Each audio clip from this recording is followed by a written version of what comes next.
They have not ruled out a recorded transcript.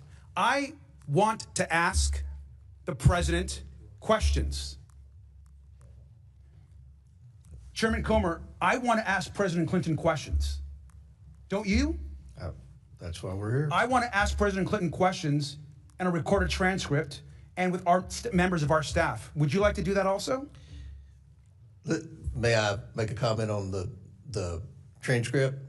They have not agreed to a transcript. Staff notes are not equivalent. They've actually made public reporting. So they're wanting me to make note. They said, okay, Comer can take notes, but they've called us all liars, and you know how the Clintons have gone on offense, and look, they don't get to make the rules. We make the rules. Can I have the rest of my time back? Yeah. Go okay. ahead. Thank you. I want to be clear because this is an email actually that from the Clinton lawyers. You have this actually. To be clear, at no point were we opposed to the creation of a record of the interview, which is why we offered to allow the note takers previously. They go on. This is, you have this email, sir. So I guess my question to you is, do you want to sit down and ask President Clinton questions? Actually, can I have my time back? Will the ranking member We'll recognize Garcia, then Mr. Donald will be next. So thank you. So my question to you, Mr. Comer, again, is if we want to actually ask questions of President Clinton, of which those of us in the minority want to do, then let's get him in. Let's negotiate a recorded transcription of that interview to further our investigation. I thank you for the yield, Mr. Lynch. Chair, time's expired. Chair recognizes Mr. Donalds. Yeah, Chairman, point of clarification. Both President Clinton and Secretary Clinton were subpoenaed by this committee to come in for a transcribed interview. Is that correct? For a deposition. Excuse me, for a deposition. Chairman, I've been in these closed depositions a number of times in my time being on the Oversight Committee. I failed to see what President Clinton's talking about with respect to a dignified manner. Every time I've been involved in any of these conversations, even when it was former President Biden's son came in for one of those, and I'm not trying to bring up all the Hunter stuff, it's just a point I'm making. I think everybody just take the temperature down, relax.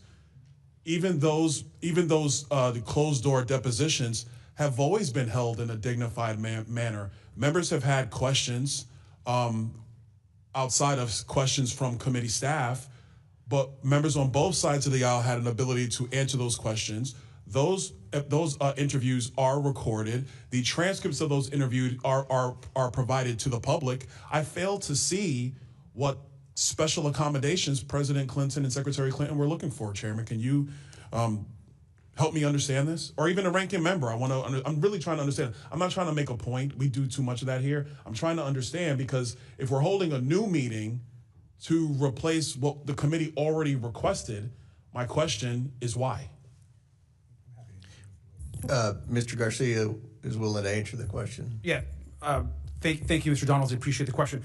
Look, I think the committee first, I'm not here to defend the Clintons, to be clear. That's their job is to negotiate with the committee, and in this case, you have the majority. Their job is to negotiate with the majority on coming in for a binding subpoena, to be clear.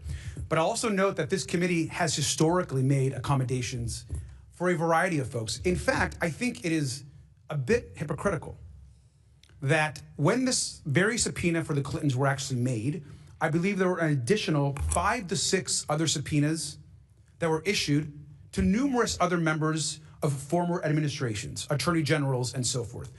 Every one of those other subpoenas, I think maybe with the exception of one, were given special accommodations. In fact, they were actually allowed to just send their responses in writing. Is that correct, Mr. Comer? That is. May I respond to that? Yes, in just one second. And so accommodations are made. And so while every other folks in that group were given special accommodations, that's been typically the case. And I'll finally say just this. Like you, I want to have President Clinton answer questions. I think they are trying to negotiate that with the majority, and they have been clear that it being transcribed is not an issue. They've not ruled that out. And so let's negotiate with the Clintons and let's get them to answer our questions. I mean, Chairman, since I guess we're on my time, and by the way, ranking member, thank you for that. I appreciate that. Chairman, you were mentioning you were going to inject your commentary with respect to special accommodations that have been made for previous witnesses. I don't know if you want to expound on what the ranking member said or not. I would love to. So, first of all, you talk about ongoing negotiations. We have been negotiating for 5 months. This is clearly a stall tactic, hoping that the time clock runs out and the House flips and that you all let them off the hook. But secondly, you mentioned, and I mentioned this in my open statement, there were names on that initial list with the Summerlee motion and the Scott Perry amendment, Attorney General Holder, Lynch, Sessions, and Garland, as well as Comey. They all complied and had written statements under the penalty of perjury that they had no knowledge of anything with Epstein, that they weren't directly involved in the investigation and, basically had no personal relationship. I think we would all agree the Clintons had a personal relationship with both Epstein and Maxwell. It's from the evidence that we've received thus far from the estate and all the other documents that we have thus far, it appears that Jeffrey Epstein visited the Clinton White House 17 times while he was president, and then post-presidency, it appears that Bill Clinton flew on Epstein's plane at least 27 times. So there's a huge difference between the knowledge and relationship with the Clintons and Epstein and Maxwell versus the former attorneys general. And another note, I don't know if it was Mr. Bell or whoever said that we only are interested in Democrats. We grilled Bill Barr and Alex Acosta, and they are very Republicans. In fact, they were members of the Trump cabinet. Now, I've been on the Oversight Committee 9 years. We've had 4 other committee chairs. We've had since I've been here, we've had Jason Chaffetz, Trey Gowdy, Elijah Cummings, and Carolyn Maloney. I don't ever remember a time, and I could be wrong. If I am, I'm sure you all will correct me, but I don't remember a time when Carolyn Maloney or Elijah Cummings subpoenaed a high-ranking Democrat to come in for a grilling. So to imply that this is partisan, that is just simply not true. We've already had 2 very the former Attorney General of the United States under Trump and the former Labor Secretary and U.S. Attorney. So we've done that. And then one other thing with the Clintons, and I'll yield back. One of the arguments the Clintons made, Mr. Garcia, was that our subpoenas were unlawful. Do you agree that the subpoenas we issued the Clintons are unlawful? I believe that all of our subpoenas that we have issued have been lawful, sir. Okay. Just any other members seek recognition? Ms. Brown, sir. Ms. Brown.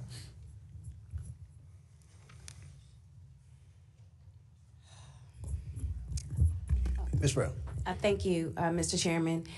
It's clear to me that the purpose of this meeting today is just to continue this committee's agenda of political theater, plain and simple.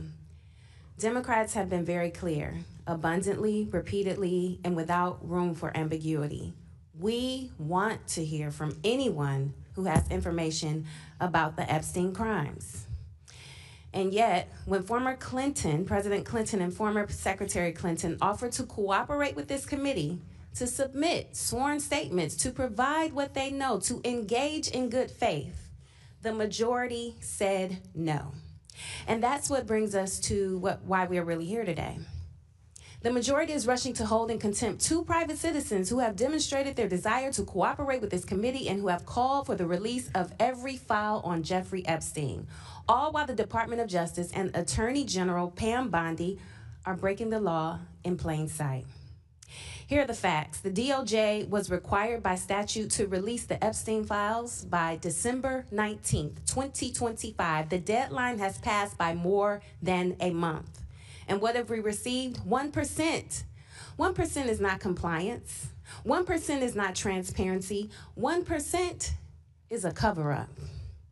What about the 1% they actually release? We've seen redactions that are extensive, unusual, and very likely illegal.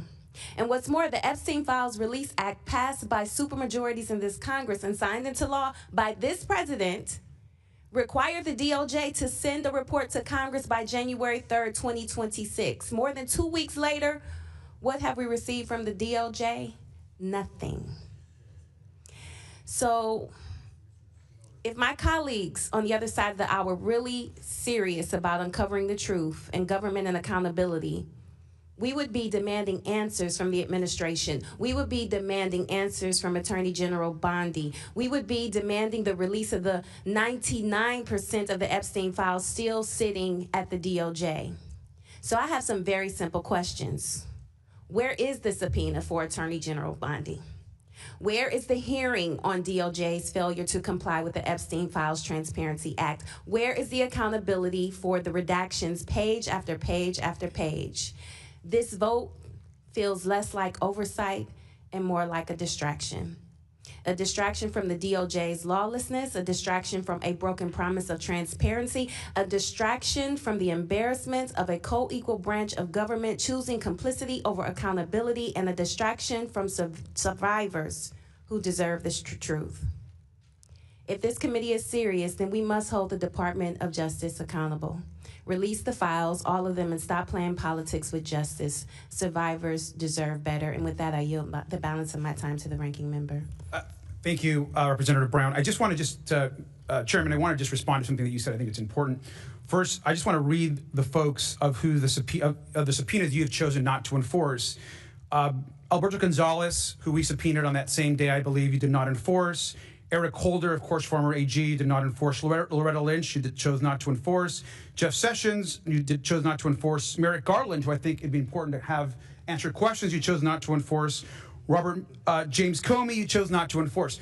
In fact, I have Attorney General Gonzalez's letter. It says, "Dear Chairman Comer, this letter is to confirm that consistent with my conversations with the committee general counsel, I have no present memory or decisions or conversations related to the investigation and prosecution of Epstein matter during my tenure as U.S. Attorney General." He, of course, was the Attorney General when the whole Alex Acosta U.S. Attorney matter was in front of a critical time in this investigation. Now, you chose not to enforce that because you mentioned that this letter is under penalty of perjury. The declaration that Clintons also made and sent to you to answer some of those questions were also under penalty of perjury. I just want to clarify that. And then with the remainder of my time, Mr. Chairman, I think it's important to note that you talked a lot about the importance of our subpoenas and that we should all support this committee's subpoenas. And I agree with you, sir, and I want to hear from the Clintons. It's also important to note that we have members of this committee, Congressman Jim Jordan, Congressman Andy Biggs, Congressman Scott Perry, who are obviously very outspoken, which we like to engage with. Now, they're not here, and that's okay. Now, you also know, sir, that all three of them defied legally binding subpoenas issued by the January 6th committee relating to their efforts to overturn the 2020 election. So we should be clear that the majority chooses to be very selective on which subpoenas they want to enforce or talk about. We have members of the majority that themselves have defied subpoenas. So once again, I ask you, Mr. Chairman, let's ask President Clinton the questions that we have. Let's have him come in and testify in a way that we can negotiate, and let's get all the release of the files done immediately. Thank you. Would you yield? Could I respond to that? Sure, I have no more time, but I'm happy to respond. So you say we didn't enforce the subpoenas. We did enforce. They complied and testified under the penalty of perjury that they had no knowledge. Now, the Clinton declarations were short bullet points, almost like talking points. And the evidence is clear that the Clintons did have relationships with them. Now, again, I've said publicly millions of times, there's no one's accusing the Clintons of wrongdoing, but the fact that they were that close, and the fact that I've never seen a sit-down interview with Bill Clinton where he's answered questions about his relationship with Epstein and Maxwell like the current president has. So we have complied and enforced all of our subpoenas, 100% of our subpoenas. So I just want to make that very clear. Can I respond to you, sir? Sure. Just to be clear, you're talking about two declarations. The declaration that you chose to use as something that you moved on to not bring him in was 1/6 the size of the Clinton declaration. I'm looking at the Alberto Gonzalez response to you, sir, that you chose to dismiss, and it is one sentence long. One sentence long. You just pointed out the Clinton declaration, which is 6 times as long. And so I just think you are using interesting points to make comparisons. Let's just be clear and get back to the facts. Let's bring President Clinton in to have a conversation with this committee. You are instead choosing to try to prosecute President Clinton and send him to jail, which is part of criminal prosecution, before having him answer questions to this committee. Him and his team have been trying to negotiate. We want to hear from President Clinton. I'm not sure that you do, sir. You don't think I want to hear from President Chairman Clinton? Comer, can I, Chairman? But before I recognize Ms. Luna, who'll be next, I believe, are you willing to accept those bullet points as testimony, or do you want to hear from Clinton? I want to hear from President Clinton. Then I don't know what the point is of talking about their bullet points. I mean, that we all know they had a relationship. So, Well, sir, I'm just responding to the fact that you mentioned that you're dismissing other legal subpoenas with 1-sentence answers. And you're the one that pointed out the Clinton's declaration, which is also under penalty of perjury. do you think that Eric Holder or Lynch or Jeff Sessions or Merrick Garland had more? I mean, do you want to bring them all in? I would love to have former Attorney General Merrick Garland in front of this committee to answer questions as to why more of the files weren't released. I've actually said that publicly. And so, sir, I think what it comes down to is we all want to get to the truth. We all want justice for the survivors. And I think more information is better. And so I think our position is that it is clear to me that President Clinton is negotiating to come in front of this committee. And it may not be exactly what you and the lawyer and your team want to see as far as that negotiation, or you're not satisfied with the progress, but they continue to negotiate. They have not rolled out a transcript. Let's get them in front of this committee. Thank you, sir. Chair recognizes Mr. Gill, then Ms. Luna. Mr. Gill has a bigger. Go ahead. No, Miss. Who's next? Ms. Luna. Go ahead, Ms. Luna. Then Ms. Thank you, Mays. Chairman. I'd just like to remind the American people that I was the member that made the motion to hold Merrick Garland in contempt of Congress, and every Democrat voted against it. And in addition to that, 3 of my Republican colleagues voted against it, one of which did not come back because his voters decided that he was too swampy for them. So Okay. I'd just like to point that out. But aside from that, Well, Ms. Luna, it's been pointed out to me you've already had 5 minutes. Somebody will probably yield you some time. So I've got to. if I could just finish real quick. If we're looking to see why the files have not been released yet, look no further than the judge, Engelmeyer, I'm sorry, who's Ms. actually been Luna. responsible I'm sorry. for If denying someone can yield you some time. special counsel. I'm just saying, I'm making a point. All right. So this is all So we political haven't games recognized the Republican on this. Miss Mace, do you want to be recognized? That would be great, Mr. Chairman. I have a number of documents I would like to enter into the record this morning with unanimous consent. First of all, I want to ask my colleagues on the other side of the aisle to stop playing politics with justice. Not a single one of you voted for your own party to be held in contempt. I'm the only member of this body, of this committee, that has held both Republicans and Democrats alike in contempt for defying a congressional subpoena. So the hypocrisy is real, and I don't want to hear anyone on the other side of the aisle say no one is above the law here on this. We're talking about human trafficking, sex trafficking. We're talking about children, girls as young as 14 being assaulted, being trafficked by wealthy and powerful people. This is not political. This is personal. This should be nonpartisan. We should be working on this together. And it's incredible that we're politicizing rape, we're politicizing sex trafficking, we're politicizing this entire Epstein thing. And it just, as a survivor, I'm telling you, it should not be. And I've done a lot of work, Mr. Chairman, in advocacy and writing legislation for victims of abuse, male, female, and children, man, woman, and child. South Carolina, my home state, Mr. Chairman, has a huge problem with with all sorts of violent crimes, but sex trafficking in my state is up by over 400%. We have domestic violence in our state where you can't get a trial. And there was a case last year where a woman 2 years ago was kidnapped by her boyfriend, beaten to a pulp, her face just beaten in. 2 years after he kidnapped her and beat her, he murdered her on Mother's Day because our local solicitor refused to prosecute that case. And I have rogue solicitors and prosecutors and attorneys general who aren't doing anything to protect the people of South Carolina, women and children especially. Recently, my attorney general prosecuted a case against convicted pedophile Donald Gresh. Donald Gresh was convicted of having 1,900 images of toddlers as young as 3 being raped by animals.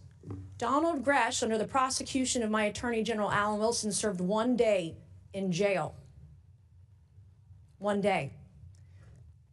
Donald Gresh isn't the only pedophile, convicted pedophile, that we prosecute like that. My attorney general Alan Wilson prosecuted this case. This is Travis Reed Gay. Well, the other thing too is that Donald Gresh, he was facing 60 years in jail, got 1 day. Travis Reed Gay was facing 70 years, 7 charges and 70 years in jail in South Carolina. My attorney general prosecuted this case. He pled guilty in November, didn't serve any time. He got probation. He violated his probation 11 days later, and if he violated his probation, he was to serve time in jail. The magistrate or judge, probably didn't have a law degree, let him out hours later. He has not served any required time for this kind of thing. And I did a press conference with a bunch of moms, over a dozen moms last week in Charleston, South Carolina, and there was a local media blackout. I asked, was it my attorney general who prosecuted this case and led this pedophile out on the streets? Was he the one that led the media blackout? Well, I want my attorney general in my state to know that a young child came forward after seeing my press conference and recognized this man. She filed a police report the same day because he allegedly followed her in a park the week before. This is Scott Spivey, killed, shot with a bullet in the back, shot at 17 times, not prosecuted by my attorney general. So I'm going to ask unanimous consent, Mr. Chairman, to enter those 3 images into the record. This is Weldon Boyd. This is Scott Spivey's killer who shot him in the back and has never really been investigated or prosecuted for that killing in South Carolina. I would like to enter that into the record, Mr. Chairman. Without objection to order. This is Logan Federico. She was executed a year ago, yesterday to the day, by a man named Alexander Dickey. Alexander Dickey was a convicted criminal. He had 39 arrests, 25 felony charges. He executed this beautiful 22-year-old daughter of Stephen Federico in cold blood after stealing a gun. If her killer, Alexander Dickey, hadn't been let out by a rogue magistrate or judge or a prosecutor or solicitor that didn't care, she would be alive today. Mr. Chairman, I would like to enter her image and her killer's image into the record. Without objection to order. I have another image. This is Eric Bowman. Eric Bowman beat his wife and has been alleged and is being investigated for other abuses against women and potentially underage girls. He was just let out free, Mr. Chairman, out of jail in South Carolina. He is a predator. I have reported him to law enforcement. He's under investigation, but I have written bill after bill about predators like Eric Bowman, about voyeurism, about these sort of criminal sexual allegations. I would like to enter his image into the record. Without objection to order. I have 2 more. Can we get it? Your time's expired, but I'll recognize you for a UC later on, because I want to make sure everybody stays within their 5 minutes. Chair recognizes Mr. Bell from Missouri. You know, first and foremost, I think we're doing a disservice to the victims in this case when we refer to it as the Epstein files. It's sex trafficking evidence, and let's call it what it is. And as a prosecutor, we prosecuted these kind of cases when I was DA back home in St. Louis County, and I met with every single victim and victim's family because I wanted them to know that I was here for them, and I thought it was important that we look them in the eye and let them know that we're going to do everything we can to bring them justice and treat them with the dignity and respect that they deserve. And this is no different. That said, I think in D.C., what I've learned in my 11 months here is that this D.C. disease that of staying in this partisan bubble is something that you have to continue to be aware of, so that you don't fall into these same hypocritical traps. And I talked to Jamie Raskin because I just wanted to get some perspective on the law. And when we talk about the legal analysis, first and foremost, you can't read a statute. You learn this in constitutional law first day. You can't read a statute and understand the law. You have to understand how it's interpreted by the courts. And the courts have been clear that if there is negotiations, that does not meet the threshold for criminal contempt. And the examples are clear on that. When Steve Bannon was held in contempt, he did not negotiate, he did not reply, he did nothing. Meadows, when he started to reply, then Trump told him not to, and then he ceased with his communications with this body. And so in this case, I agree 100% with our ranking member. I want to hear from the Clintons. I think the victims we want to hear all the evidence. But what I know as a prosecutor is that we don't start doing depositions before we listen to the evidence. Now, if there's not evidence, okay, then there's other things to consider. But the evidence is here. There is evidence that has been duly voted on to be presented to the American people in a bipartisan manner, and of this evidence, we've received 1%. 1%. I mean, put this in perspective. There's 0%, and then the only thing you can do next is go to 1. That's it. We've got nothing. And now we're going to bring the Clintons in before we even have the evidence. That makes 0 sense, which is close to the 1 that I talked about. And so there's a legal analysis here. There's about what are we doing to ensure that we are doing a real investigation to get these victims the justice that they deserve. And so Ghislaine, whatever her name is, she needs to be brought into this body. And I'm hearing that, oh, well, she's going to plead the 5th. First of all, then let her. But secondly, legally on most of these questions, she can't plead the 5th. On grounds that she's going to be incriminated? She's already a criminal. So let's bring her in. Let's do those things. Let's bring in every single person. I don't care what they are, Democrat, Republican, and I've said this publicly, and my mother got on me about this. I don't care if my mother is in the Epstein files. We need to see 100% of the Epstein files to ensure that we are doing right by these victims. The illegal analysis does not support criminal contempt.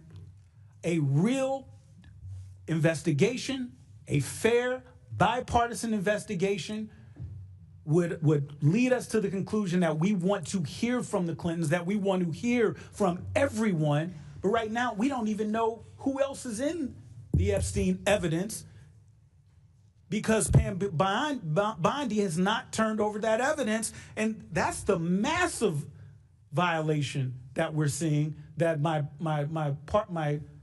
colleagues on the other side of the aisle don't seem to have any urgency about. The massive violation of the law, and Pam Bondi needs to be here to answer those questions. But that is like, oh well, we'll put it off. We'll get there. We're working with them. I'll yield the remaining. Sorry, ranking member. Hey, before I recognize Mr. Gill, I want to point out February 11th, Pam Bondi will be in front of the House Judiciary Committee. February 9th. I'm sorry, February 9th. February 9th. February 9th is Miss Maxwell. And February 9th, we're deposing Miss Maxwell. February 11th, Pam Bondi will be in front of this committee. So there's a lot of wheels moving right now. Chair recognizes Mr. Gill from Texas. Thank you, Mr. Chairman. I just think it's worth pointing out that the obvious reality here is that the Clintons are doing everything they possibly can to not come testify before the committee or have any real transcript or information about his engagement and involvement with Jeffrey Epstein over a long period of time. I mean, we've been working for 5 months to nail down a date for a deposition, working in good faith in the entire time the Clintons have been evading this committee, at one point even deciding that they were going to propose Christmas Day, Christ's birthday, as a date for a deposition. I mean, that's not good faith. At one point, they proposed that instead of doing a deposition, they're going to have Chairman Comer and his staffer and a note taker go up to New York City, where they could ask Mr. Clinton questions and create 2 different sets of records about what Clinton said. That's obviously quite different than having an official court reporter precisely write down the words from the former president. Competing staff notes are simply not going to cut it. So we've spent 5 months working on this. It's about time that they comply with a lawful subpoena like many other people have. And there's some suggestion that we're selectively choosing who to enforce these subpoenas against. I mean, as you pointed out multiple times, Jeffrey Epstein visited the White House 17 times. He flew at least 26 times on Epstein's private plane. There's a clear, long-standing, obvious connection between the Clintons and the Epsteins, and I think we need answers for that. And I hope that we get that, and I hope that our colleagues on the other side of the aisle will join us in that. And with that said, I'm happy to yield 2 minutes to my colleague, Miss Anna Paulina Luna. Thank you. I'd like to just say that I do agree with some of the sentiment of both of my colleagues, to include Mr. Bell, who actually just spoke to wanting justice for the victims. But it's important to note that the reason why the files have been delayed in release is because of Judge Paul Engelmeyer in New York. This judge specifically ordered the SDNY to do a second review, and for those documents to then be certified by U.S. Attorney Jay Clayton. So if you want to get mad at someone, look no further than Judge Paul Engelmeyer, who then also, at the same time, just denied Massey and Ro Khanna's motion to appoint a special master. So we can argue back and forth all day long about where the files. I want to see the files too. I want everyone to come in and answer questions. But look no further than this person. By the way, this person is not a Democrat or Republican. I think this person actually might be an independent.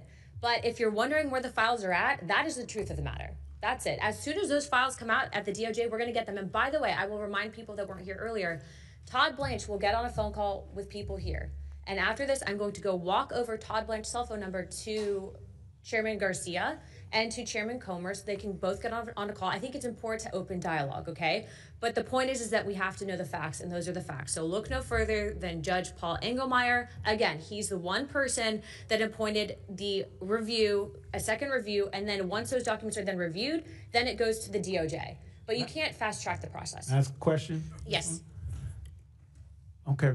Are you suggesting that the reason for not receiving 99% of these files is this judge? Not 20% of the files, 30%, half of them, 99% of the files, some of which are already public? From what I've been told, and this is why I would encourage you guys to talk directly to the DOJ on this, is that there was a second review ordered. I don't know who all is in charge over in New York specifically doing that second review, but I do know that at least with the DOJ, they are officially done reviewing all the documents that they had left, right? They had 500 attorneys. I actually said this earlier, that NSD, Southern District of Florida, SDNY, and the FBI, there's 500 lawyers working on this to review all the documentation. They are officially done with that. Now, I don't know what the second review process is because I'm not internally at the DOJ, but what I will tell you is when you have this judge then also turning around and denying Ro Khanna and Massey's motion to appoint a special master, which I think Mr. Khanna can probably speak on, I think that that's shady. And I think that it's really terrible that we're sitting here arguing at each other, pointing fingers, when it's this one guy who no one seems to be mentioning that's actually stonewalling it. So I'm here for it. I want all the documents, and I do think that we're going to get those documents. Do I think it's going to be rushed? Absolutely not. I don't want to rush the process, but I will also encourage you guys, just as I did this morning, I got a victim's specific information. The DOJ has said that they will release whatever files they have pertaining to her directly, and she had not up until recently been able to, I think up until today, get that because frankly, a lot of these victims' portals go to just I think, empty inboxes. But the point is that it's important for context. So I yield my time. A question for the chair. Well, you're Rick. Before I begin, I have a question for the chair. I just wanted to clarify, when you said Pam Bondi's coming on February 11th, is she coming to this committee? She's coming to the Judiciary Committee. So is she coming to this committee at all? Well, we'll see how the Judiciary. Is she scheduled to come to this committee at this point? I've said she's not scheduled to come to the Okay, committee. I She's just coming in wanna front of the clarify that. Judiciary Committee. Okay. Chairman, I have a Chair, point. you're recognized, Mr. I'd Mayor. like to yield 30 seconds to Ranking Member Garcia. Thank you. Just really briefly, I appreciate Representative Luna's interest, I know, in the survivors. So I do appreciate that. I just want to be very clear and clarify. Judge Engelmeyer has nothing to do, his rulings have nothing to do with the legal subpoena passed by the Oversight Committee last July.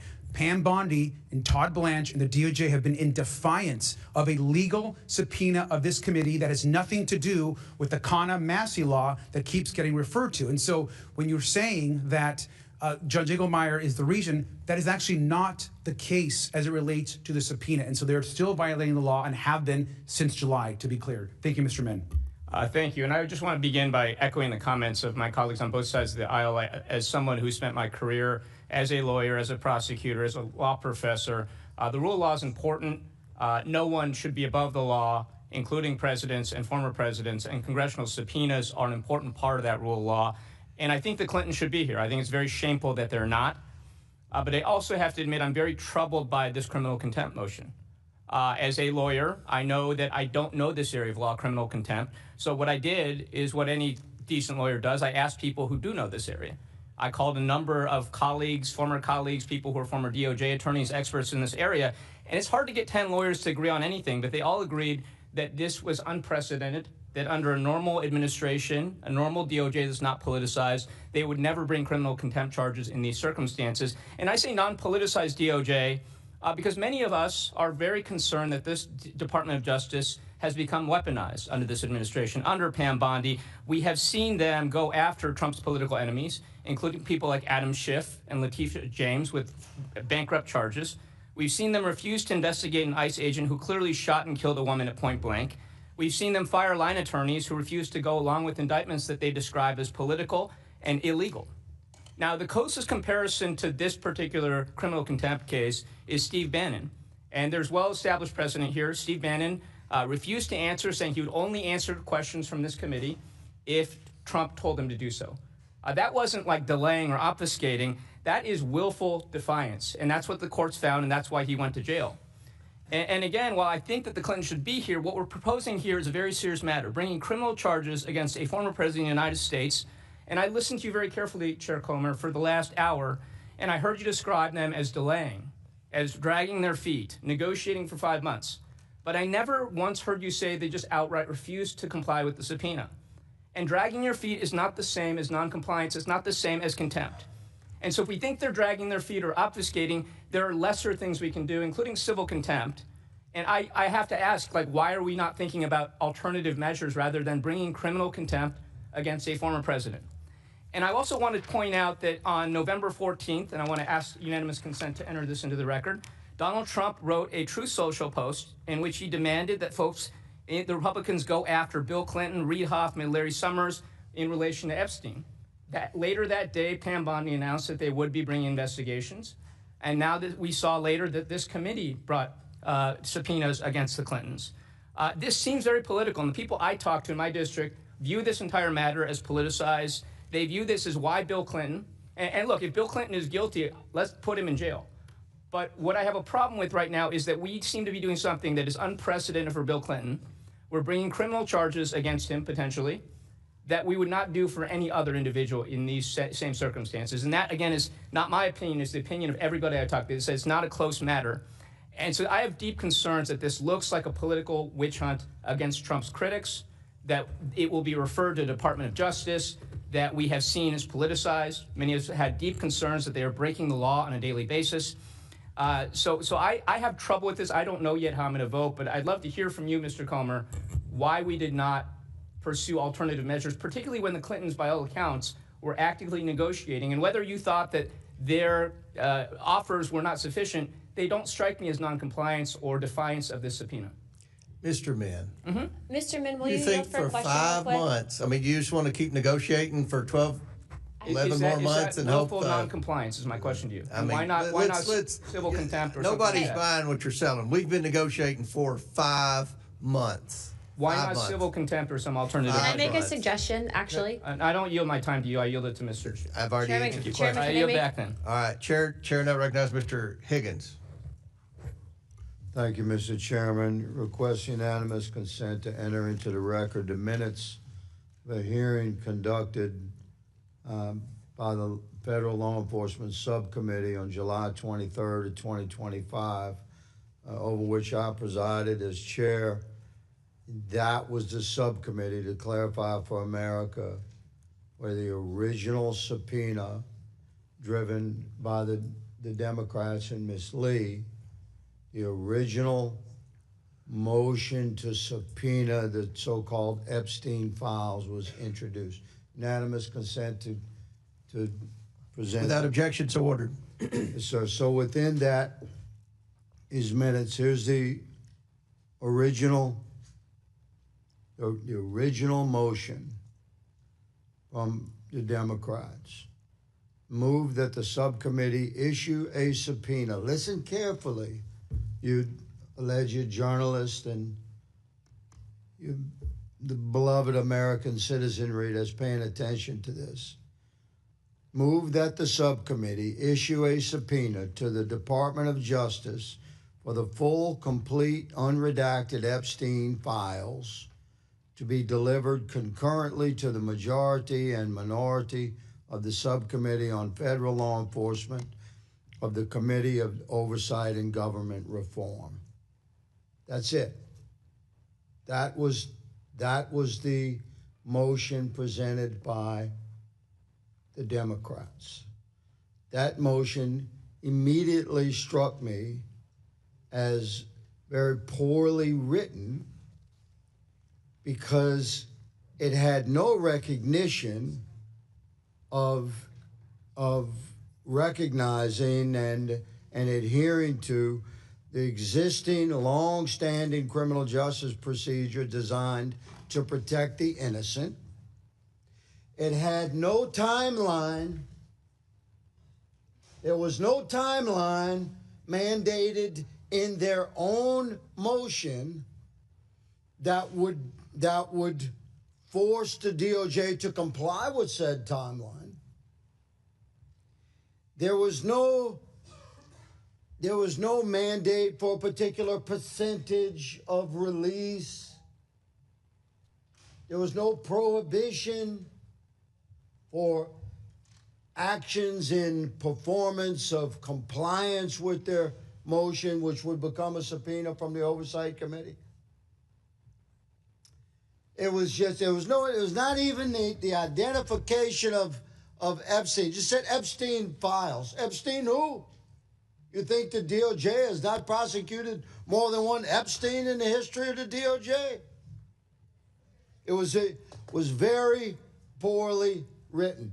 So, Republicans, noting that there were a lot of people missing from this, if we were going to do this, allow it to move, there were a lot of people missing. So Mr. Perry introduced, I remind my colleagues that this is my time.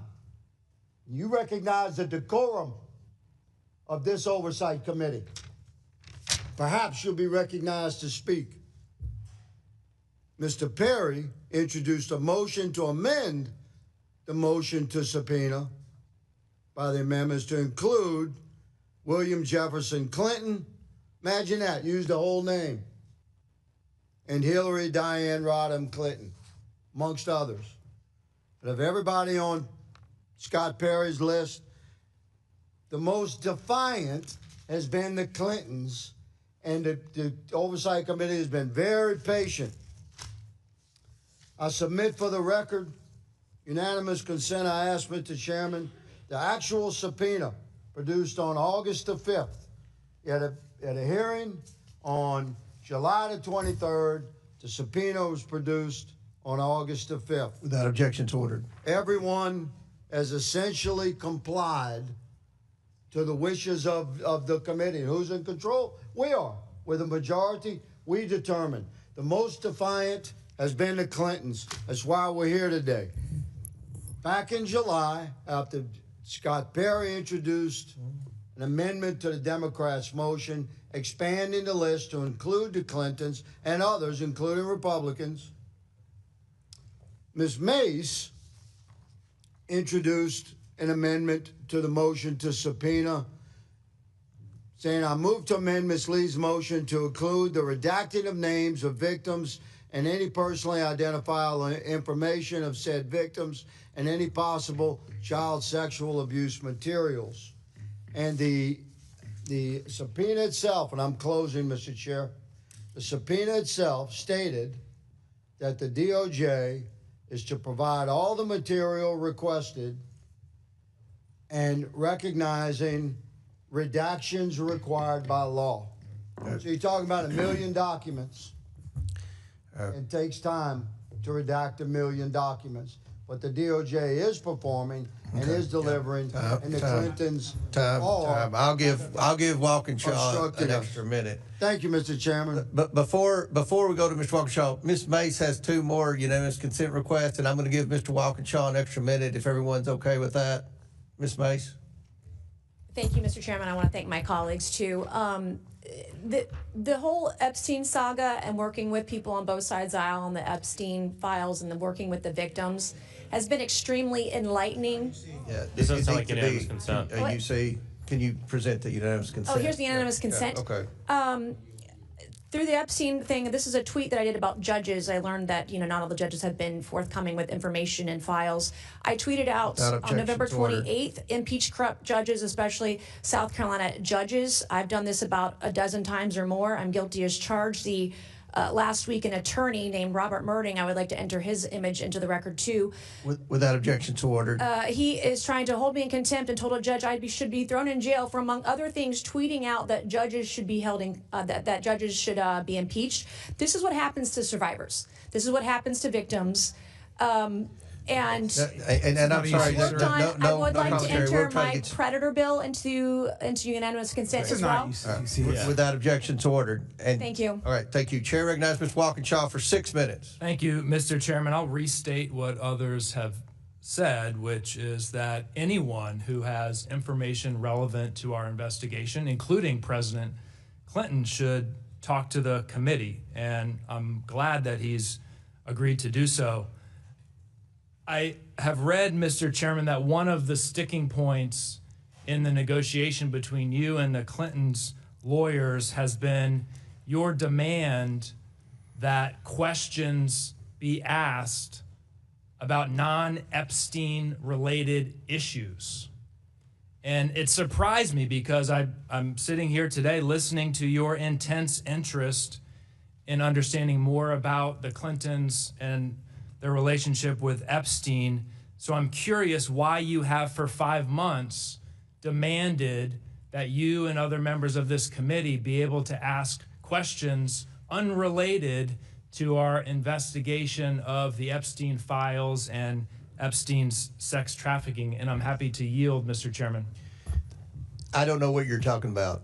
Everything that we've pertained to with respect to the deposition pertains to the Epstein files. Okay, so you haven't demanded that the conversation, the questions be limited to the Epstein files. The staff attorneys are communicating with the Clinton attorneys.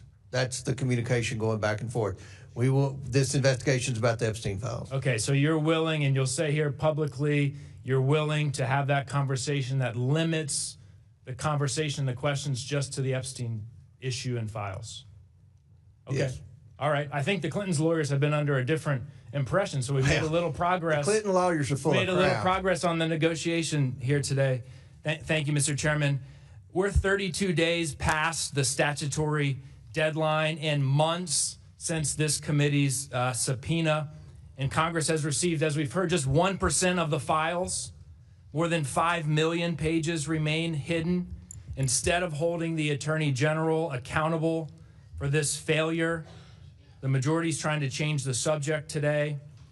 Frankly, I find it insulting. We have to bring our attention back to the people who should be our focus, the survivors of Epstein's horrific sex trafficking operation, the women and girls who were exploited, abused, ignored for years. They deserve the truth, transparency, and justice without delay, without excuses, and without any political protections for the powerful or the wealthy.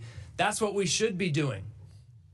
Not scoring partisan points, not creating distractions, working to uncover the full scope of his crime so the survivors can see accountability. And if we're truly serious about justice, we can't ignore one of Epstein's most well-documented associates, President Donald J. Trump. We have documented communications, including a signed birthday note from Donald Trump containing explicit sexual references and referencing wonderful secrets between them. Emails from Epstein saying that Trump, quote, knew about the girls. Donald Trump acknowledging he knew Epstein was a, quote, creep and that Epstein recruited girls and women from Mar-a-Lago. Trump saying he wants to cover up the files because, quote, my friends will get hurt. If we're committed to transparency and justice, why is that off limits for this committee? Why is his name absent? Why no discussion of Attorney General Bondi's refusal to comply for months with this committee's subpoena? Why no contempt for Attorney General Bondi? What we're witnessing today is not oversight, it's not accountability, it's part of a cover-up, a diversion. And it didn't start today. Despite clear legal requirements in a law that Donald Trump signed, a subpoena that you signed, Mr. Chairman, and repeated public promises, Attorney General Bondi has failed to release the files. It's entirely within her control, and yet only 1% has been produced, more than a month late. And even that sliver is so heavily redacted that it mocks the law. It mocks the law. And it mocks this committee's subpoena. Let's be honest about the transparency that Attorney General Bondi has provided. This is DOJ Epstein data set number 4. It's number 4.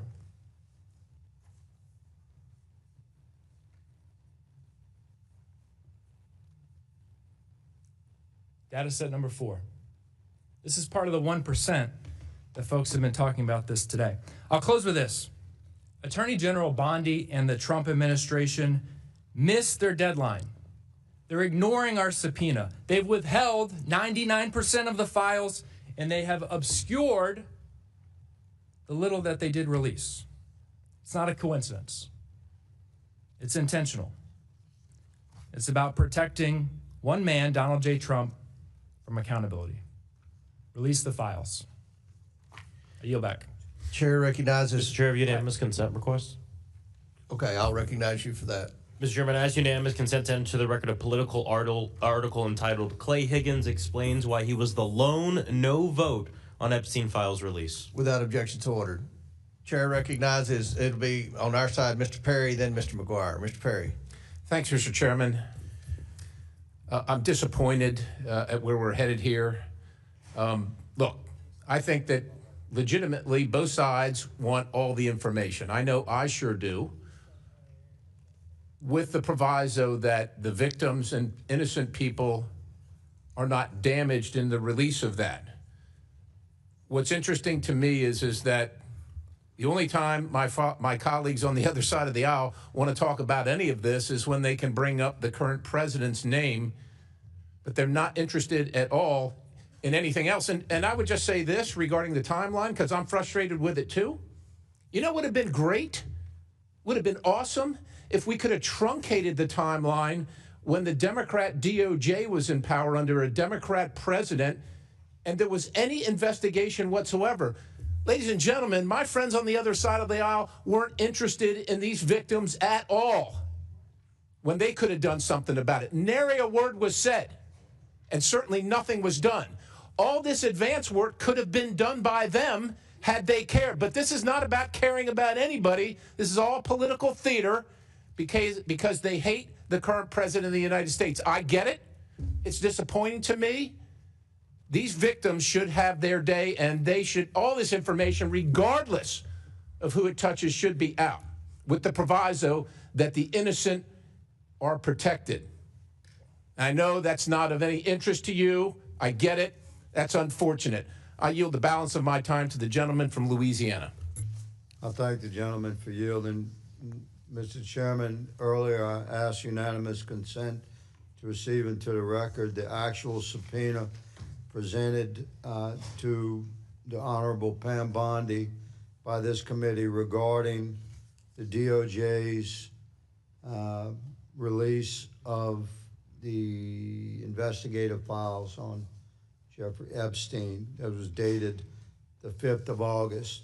I'd like to enter into unanimous consent associated with that entry, the letter written by this committee on August the 5th to Attorney General Pam Bondi, referencing the subpoena and giving specific instructions. Without objections ordered. I'd like to also enter into the record actually, I don't believe this has been released prior to right now, is the schedule associated with the subpoena. This is 1, 2, 3, 4 pages of specific instructions from this committee regarding the subpoena delivered on August the 5th. Now, unanimous consent. Without objection to that order. schedule as well. I'm sure the media will be fascinated with that.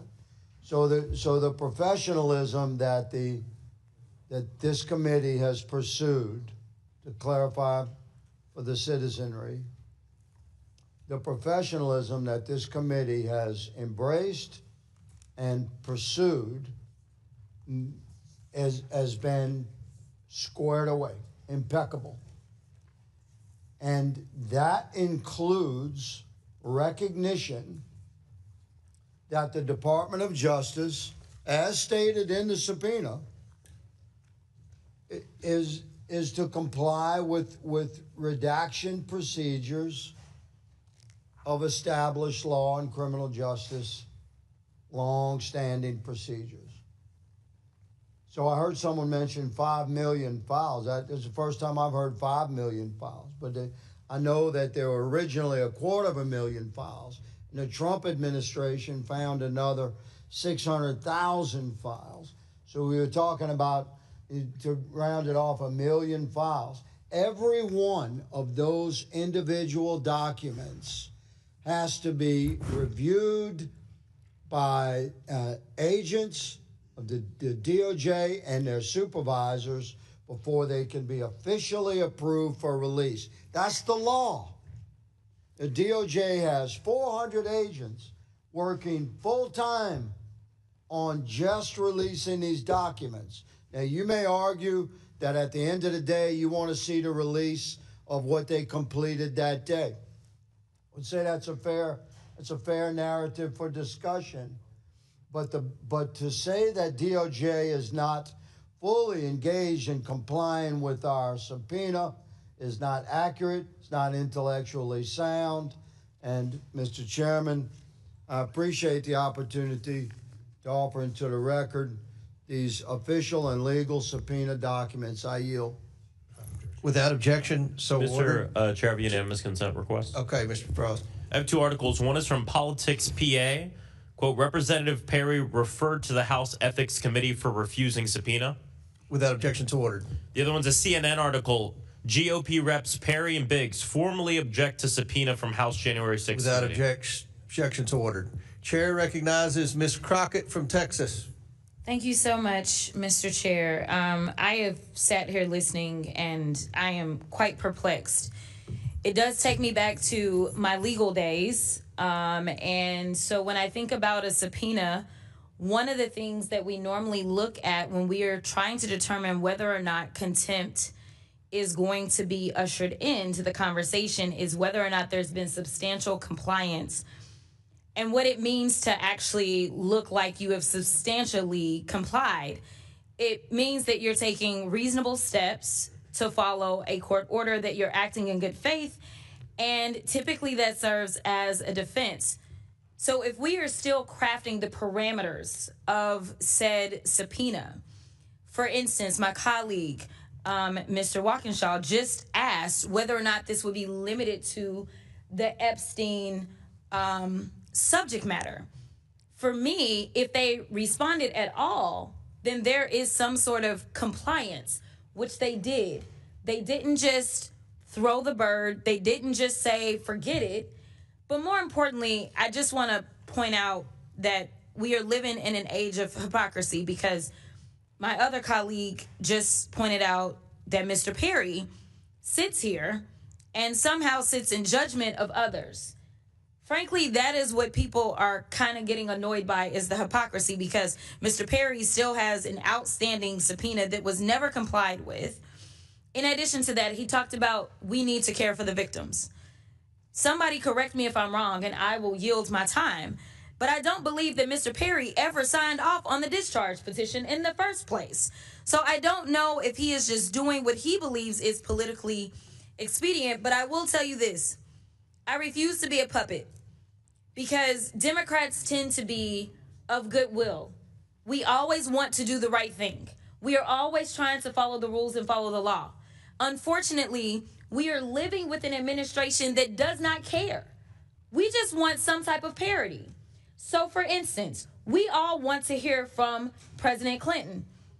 If for some reason you said, we will give you, say, Pam Bondi, and then we've got President Clinton with it, or say maybe President Trump and President Clinton, two presidents, because we know that both presidents actually had a relationship with Jeffrey Epstein.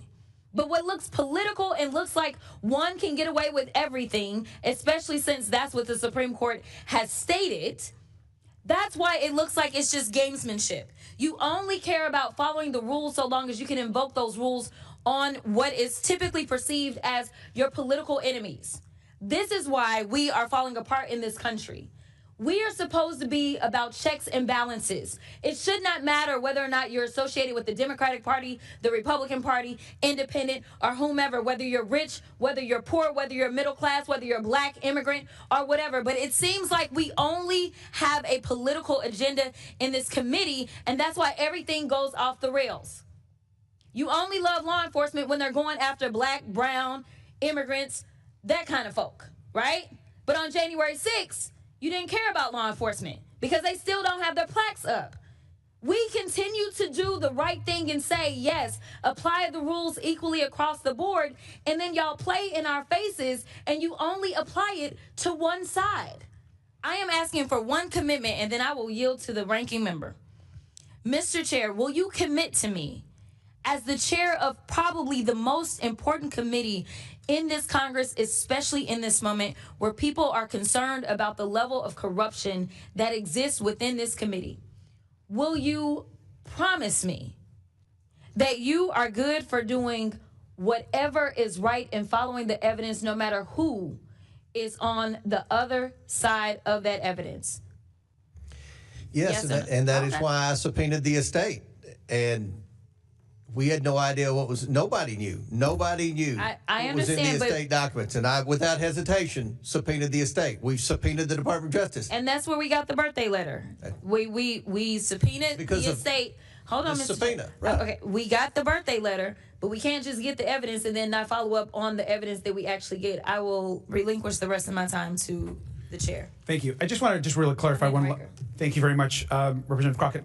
Just to back to Mr. Walkinshaw's point, I think it's important to clarify that in communication, Mr. Chair, with your team and the back and forth with the emails, the Clinton team made it clear that they wanted to answer questions about Epstein, but that was not something that your team agreed to, only about Epstein. And so that's, I just want to make sure to clarify, and I appreciate you clarifying, Mr. Comer, that you said that you would limit the questions to only Epstein. Is that correct? That is correct. I think what the that's Clinton said that is not true. What their lawyer said is a complete lie. Well, I'm glad that you clarified for them, because it's been their impression that it's been. I'm just telling you, it's been their impression. He's paid them too much money then over the last 5 months. And sir, I'm just reading emails, and I'm just reading the back and forth between them and your team. It's been their impression that those questions were going to be beyond just Epstein, and so I'm glad that's been clarified. So thank you, Mr. Walkinshaw. Chair recognizes Mr. McGuire from Virginia. Thank you, Mr. Chairman. I agree with you. 5 months is plenty of time. The Clintons are doing everything they can to avoid questioning. And the American people want to hear from the Clintons. You know, Bill Clinton brought Epstein to the White House 17 times. He had him on, and Bill Clinton was on the Epstein airplane 26 times. So the American people want to hear from them. I don't understand why our friends on the left can't understand that. They support these crazy policies like open borders, 20 million people coming to our country. They've been robbing, raping, and killing the American people. You know, Lake and Rowley would still be alive.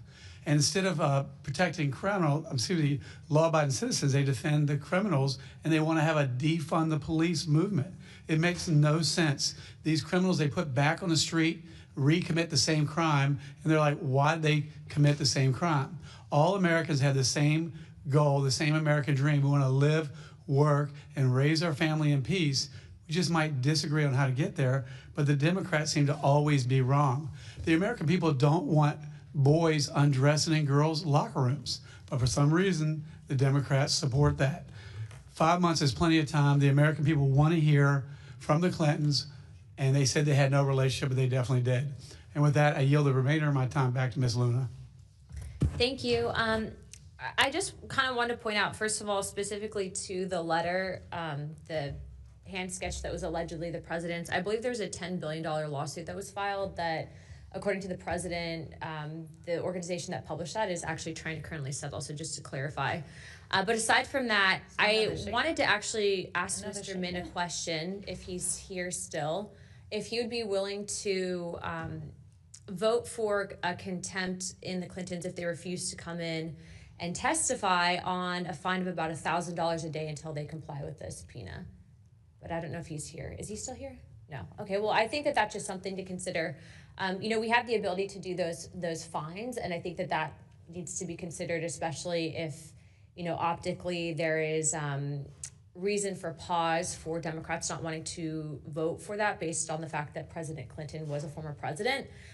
I understand the optics of that, and I also understand re-elections. However, nonetheless, the Clintons are defying a subpoena, so sometimes financially people can be motivated, especially if there's a fine, and that's something that we actually all reserve the right to vote on.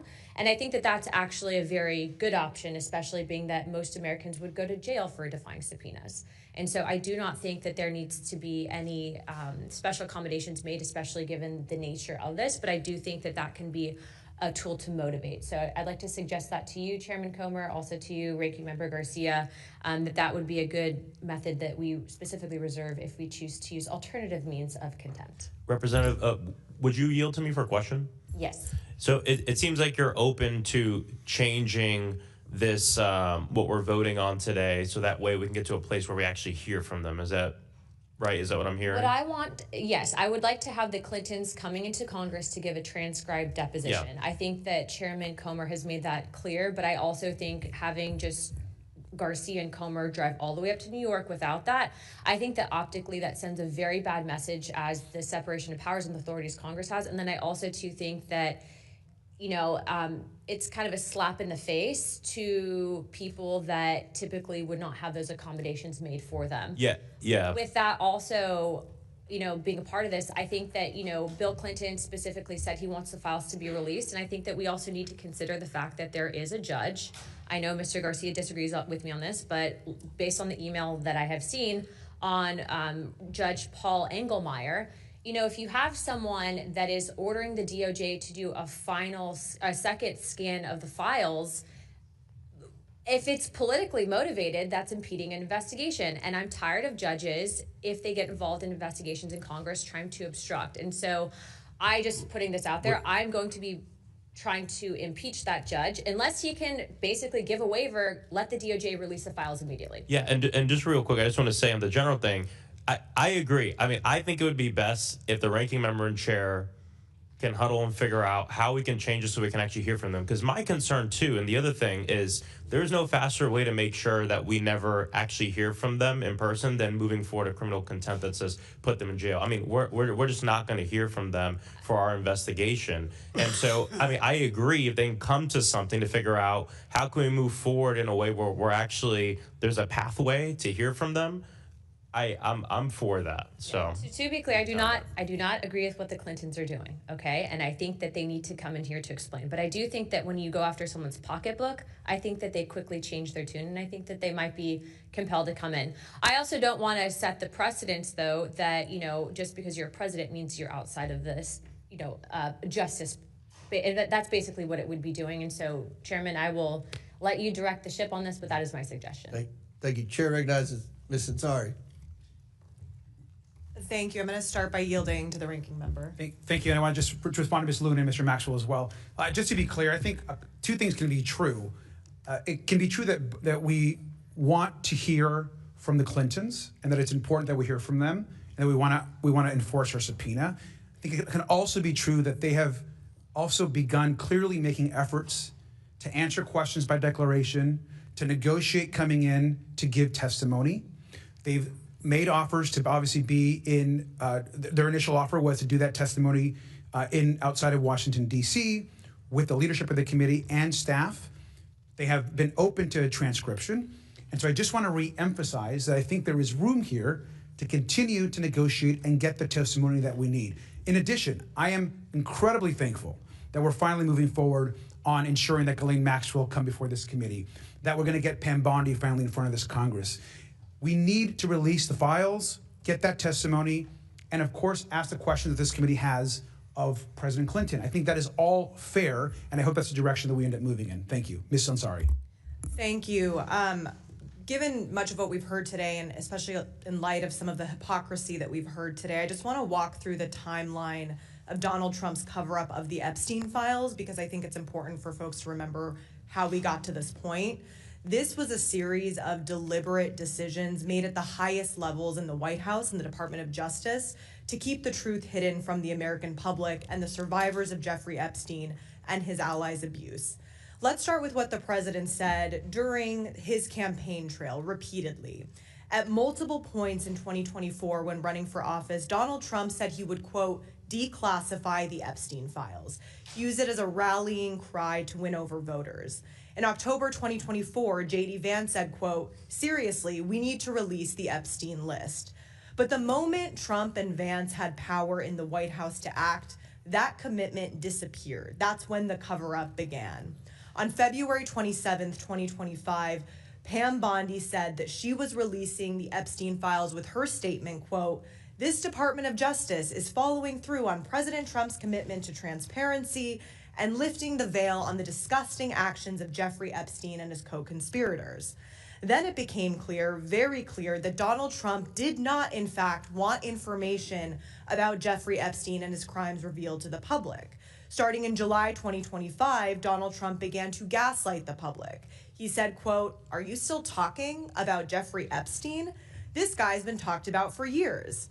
This is the point when Congress stepped up. On July 23rd, Congresswoman Summer Lee moved in this very committee to subpoena the full and unredacted Epstein files. And just to be clear, because of that subpoena, the Department of Justice and Pam Bondi have been required by law to provide the Epstein files to this committee since the summer of 2025. They have been in gross illegal violation of the subpoena this entire time. To my Republican colleagues on this committee, do you remember that subpoena, the lawful congressional oversight subpoena from July 23rd? Pam Bondi has been in violation of that for 6 months now. At the same time, members on both sides of the aisle filed a discharge petition that would have put a vote on the floor for the Epstein Files Transparency Act. For a moment, the petition was one signature away from forcing a vote in the full House. And what did Mike Johnson do? He shut down Congress. He refused to swear in our colleague, Adelita Grijalva, for a historic 7 weeks in order to keep her name off the list. He forced the American public to endure a government shutdown to protect Donald Trump and to cover up the Epstein files. And when it finally came to the floor and it became clear that the bill would pass overwhelmingly, only then did he endorse and then sign the bill so that he wouldn't lose. This required the DOJ to release the unredacted Epstein files publicly by December 19th. The DOJ has blown past that deadline, releasing only 1% of the files, which is patently absurd. And the files they did release were heavily redacted, which is completely illegal according to the law. On December 23rd, the DOJ said they miraculously discovered over 1 million files related to Epstein. All of these patterns are an attempt to slow down the release and fail to meet the lawful deadlines are consistent and coordinated. This is all part of an intentional cover-up, which leads to the unavoidable question, who is the president protecting when we know he only cares about one person? I guess I'll end with my question to the chairman. The Attorney General, Pam Bondi, has violated the subpoena issued by this committee. We should be holding her in contempt to remain fair and to remain transparent. And so I ask that you do that if you really, truly want to be fair and care about the justice for the victims here. May I respond? We have been very clear. We expect those documents. She has complied. She's turned over documents. In the 1% in the beginning, not you all compliant. complained and said the first document dump didn't have enough redactions, and the second document dump had too many redactions. So they're trying to get this, and I believe Mr. Chairman, that we will get those documents very soon. I have been assured we're going to get those documents very soon. I hear you, but with all due respect, given everything that she herself stated in February of last year, her own statements in front of the entirety of the American public saying, we have the documents. They are ready to go. The subpoena from this committee was issued in July. And nobody on our side is defending Pam Bondi. I can assure you. She should be held in contempt. If we are going She to is hold complying with. President They have Clinton in turned contempt, then we have to documents hold over. Bill Clinton. They have turned documents over, and every time they do, 1% you all of the complain about documents too know many that redactions, not enough redactions. So. That is unacceptable. It has been 6 months. All right, and your time's expired, and we want the documents. We've made that very clear. Chair recognizes Mr. Crane. Can I do unanimous consent first? Okay, before I recognize Mr. Crane, we'll let. Thank you. I just want to do a unanimous consent request. This is actually an email that has been sent to your team, Mr. Comer, and our team from the Clinton lawyer and the Clintons that basically says, to be clear, we are not objecting to a transcript and never have. Please make that clear during today's testimony that was sent to you, Mr. Comer. So I just want to reemphasize they are not objecting to a transcript. Thank you. And before I recognize Mr. Crane, let me reply. We just got that email, and we have spent 5 months trying to get acceptable terms that I think everyone within any sense of fairness would agree needs to occur. After we hold this vote, hopefully it'll be a bipartisan vote. They're going to have 2 weeks before this bill is on the floor.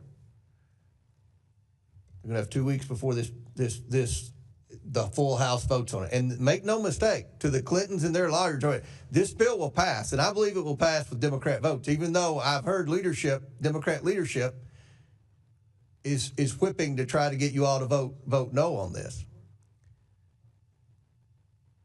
They have had 5 months to comply with this, and to defend the indefensible and try to act like Bill Clinton's a victim here, I think is a stretch. We know who the victims are, and I think if you ask the victims, do you want to hear from Bill Clinton? I'm pretty confident I know what the answer will be because our staff has communicated with their attorneys. Chair recognizes Mr. Crane. Thank you, Mr. Chairman. Obviously, this committee hearing is about whether or not we're going to hold the Clintons in contempt of Congress. I strongly recommend that we do, especially in pertaining to the release of the Epstein files and trying to get to the bottom of what exactly went on there and how Jeffrey Epstein was allowed to continue doing what he was doing and abusing so many people for so long. It's interesting when I look at the history of the Congress and look at the fact that Peter Navarro, former Trump trade advisor, who defied the January 6th committee subpoena, was sent to prison for 4 months. Steve Bannon, also a former Trump advisor, defied the January 6th committee subpoena. He was sent to prison for 4 months, and several others. So it's going to be really telling to see how my Democrat colleagues vote on this one. Mr. Comer, how many times, Mr. Chairman, how many times did Mr. Epstein go to the White House, in your recollection, sir? According to the evidence that we've obtained, it appears he went 17 times during the Clinton presidency. Is that more times than you've gone to the White House, Chairman? I've been member of Congress for 9 years, and fairly high up on the pecking order. I've been to the White House, I believe, 9 times in 9 years. So he went to the Clinton White House double the number of times that I've been to the White House in my entire congressional career. Mr. Chairman, how many times did Mr. Clinton fly on Mr. Epstein's plane? At least 26 times, according to the flight logs that were subpoenaed from the estate. Right. Point of order, Mr. Chairman. Those were 4 different trips, 4 trips, and every time they regassed the plane, they counted that as another trip.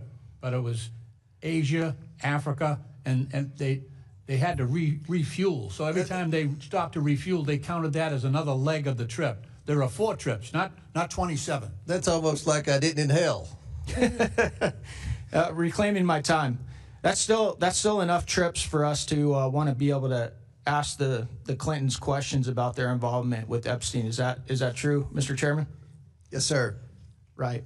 So, like I said, I hope that my Democrat colleagues who all of a sudden have found religion this Congress, and now they want the Epstein files, even though over the last 4 years when they had control of Washington, D.C., you didn't hear a peep about Jeffrey Epstein out of any of them.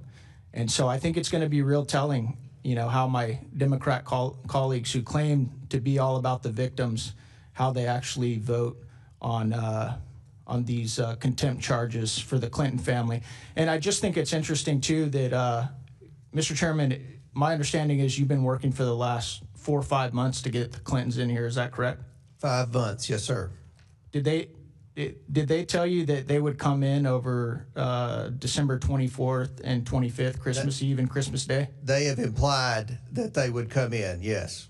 Okay, so that just goes to show that they're trying to dodge suggesting dates that they know none of us are in session.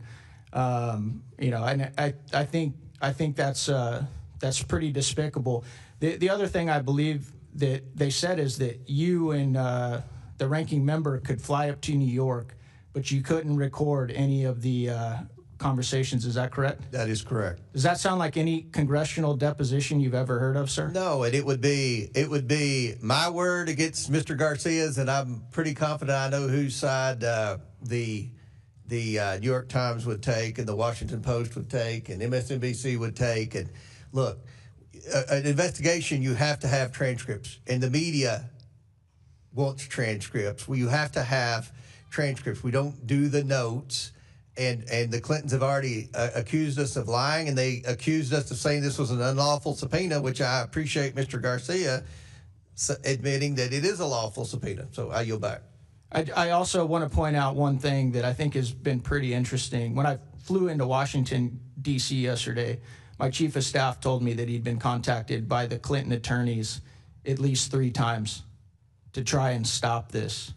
So it looks as if they tried to resist you for about 5 months, and once we finally pulled the trigger on it, now they're realizing that this could go very poorly for them. Is that correct, Mr. Chairman? That's how it appears, that they could stall, and then when it finally came to this vote, they felt like they could count on the Democrats objecting and a few of the Republicans that the media would go to, and the moderates, and say, oh, is this going to affect your election? Is this going to affect your election?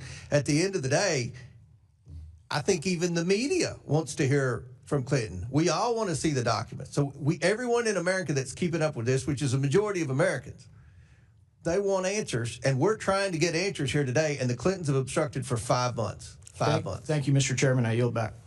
Chair recognizes Ms. Tlaib. Oh, wait a minute. Ms. Randall, I'm sorry. Thank you so much, Mr. Chair. I'd like to yield 30 seconds to the ranking member. Thank you. I just want to again just clarify that that the Clintons have not objected to a transcript.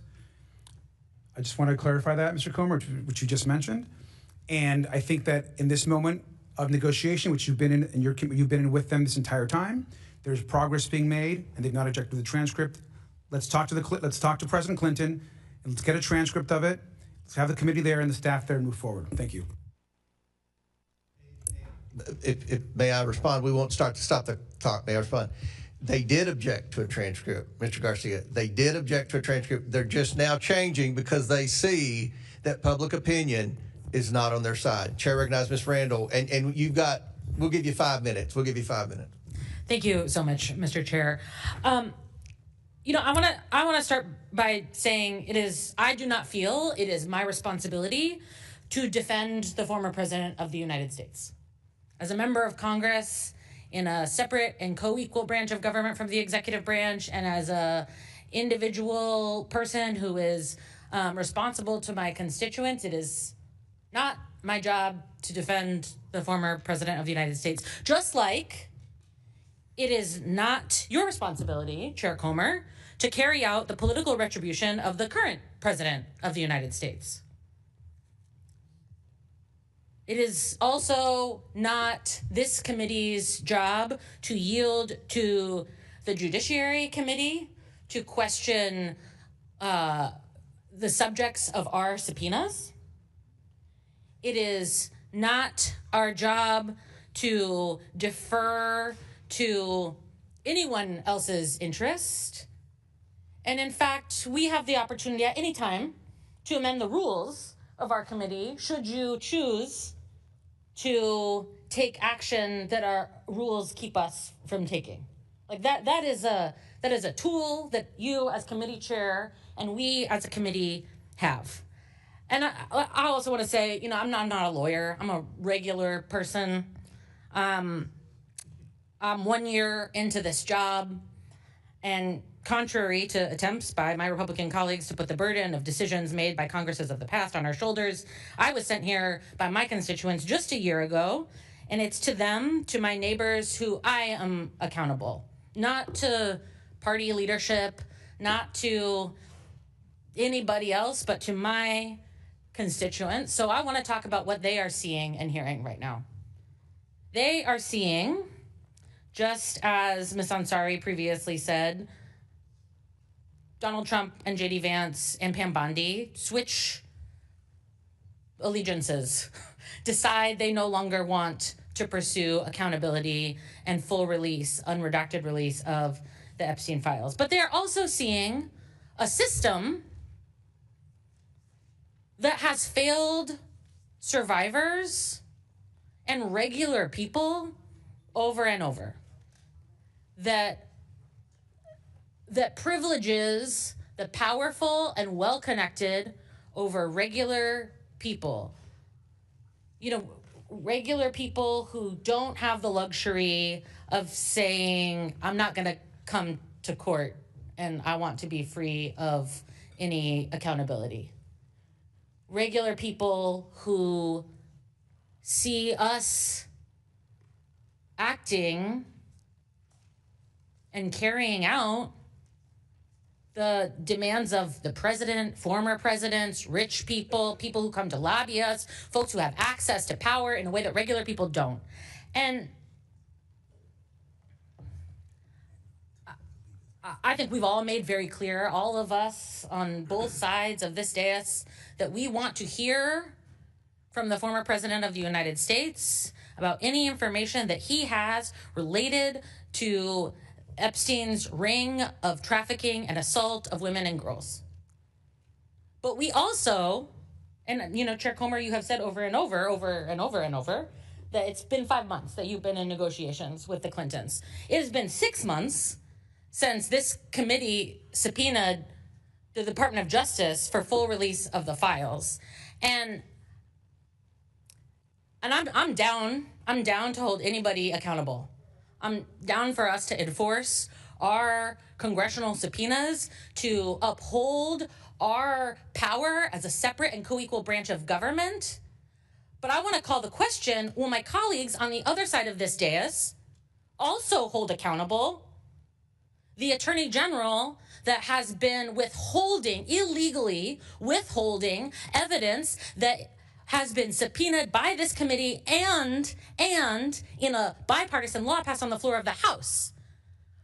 Is it just political theater? Are you just trying to point fingers and say, like, it's you, it's not us, it's them? Or are we here to do the work of holding accountable people who have committed heinous crimes against women and girls and people who might know about them? Are we doing that work, or are we just pointing fingers and trying to consolidate our own political power? That's a question I know that my constituents have, and it is one that I'm asking my colleagues on the other side of the dais. Thank you. I yield back. Chair, any member seek recognition? Chair recognizes Ms. Tlaib from Michigan. Mr. Chair, I think many of us were there with the survivors, and I'd like to bring them into the room because I think it's really important. You know, it's not just one president, but now two that have been connected to the Epstein sex trafficking.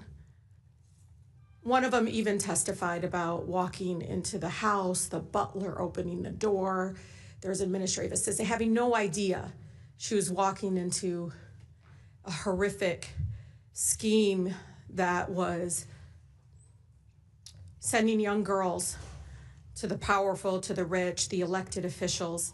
And one of the first pictures she said she saw was of Clinton with his arms around Epstein. She saw another one of Trump with Epstein. And I just remember her almost trying to convince us, like, understand that I had no idea, as if somehow she was guilty. Do you all remember that? And so I'm here to tell you, I'm ready to vote, but I'm also just taken aback and disgusted because I didn't need a birthday card to say the President of the United States, current President of the United States, had something. I didn't need to see the photos by the chairman today of Clinton. All I needed to do was hear the survivors tell us, please do something. These are people that have impacted their lives forever. What I just don't understand, Mr. Chair, and this is with all due respect, I just don't get why Bondi cannot be held in contempt, why we're not for it. I don't care if she says that she wants to plead the fifth. So what? Do it in front of the American people. Same thing with Maxwell.